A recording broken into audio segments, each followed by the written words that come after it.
In a small American village tucked away from the city's noise, lived Amina, an African immigrant woman who survived by collecting trash and recyclable items.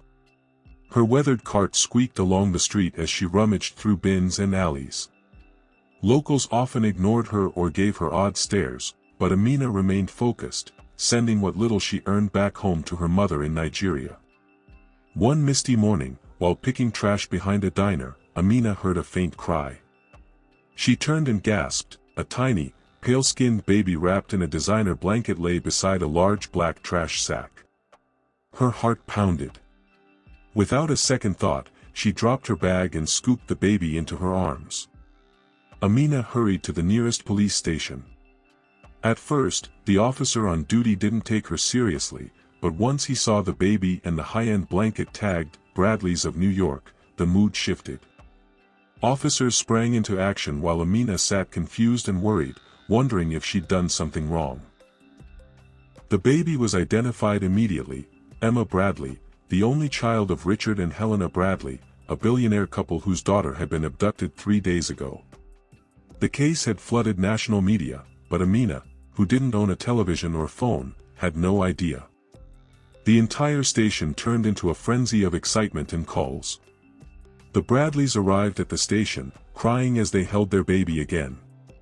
Cameras flashed. Reporters gathered. The chief of police introduced Amina to the family. Helena fell on her knees and hugged Amina tightly. Richard asked, "You didn't see the reward posters?"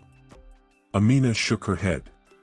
He smiled, "Then allow us to surprise you."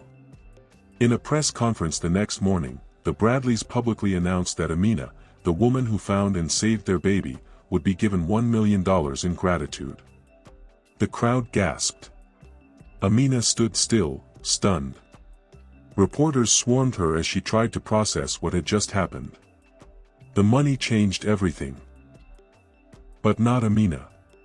She moved into a modest apartment, hired a financial advisor, and started sending more support home.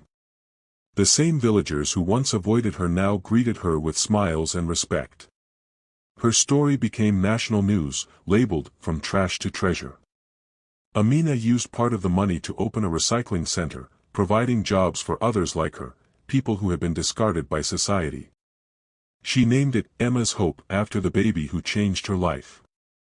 The Bradleys visited often and supported her new venture, calling her part of their extended family. She flew to Nigeria after 5 years, with gifts and a plan to build a school and health clinic in her village. The townspeople welcomed her like royalty.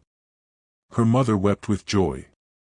Amina stood before a crowd and said, "I once picked trash to survive. But God put treasure in my path."